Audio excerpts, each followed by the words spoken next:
Hello, everybody. This is Rob Warren, the pastor of the First Presbyterian Church in Marion, North Carolina. What you're about to hear is an excerpt from a night of stand-up comedy that we did at the church as a part of a fundraiser, and I invite you to listen. There are many changes that have happened in life since then, many more stories, and I'll probably upload those soon. But until then, please just sit back, listen, and enjoy.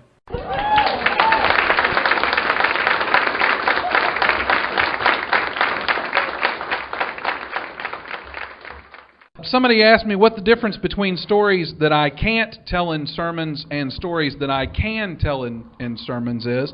And basically the stories that I'm going to share with you tonight are different because the stories that I share in sermons tend to have a redemptive quality.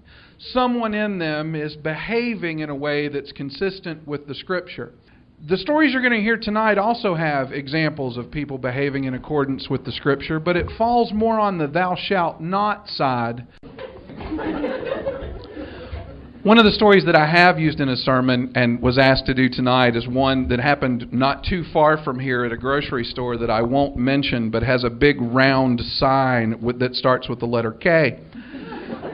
I was in the grocery store at their customer service counter, which is kind of a misnomer anyway, because you can just pretty much bet when you go into that store, it's going to take you at least an hour to get in and out. And the woman in front of me, I'm a person that believes very strongly in lines, and the woman in front of me was very agitated, and she was shifting back and forth in line. The woman in front of her was filling out a job application, and obviously English was not her first language. And so she was having difficulty with it and asking for clarification on some of the questions to the clerk. Well, with the economy being what it is, if you want to apply for a job, to me, you have the right of way. So I'm just hanging out while someone cuts the line and gets change and goes back out, and this person gets more and more frustrated. And finally, she turns around and looks at me and says, "Well, if you can't speak English too good, you ought to just go back to where you came from." And I looked at her and went, "Okay?"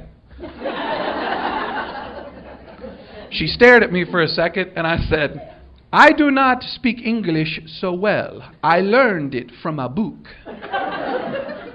And at that point, I got to be second in line.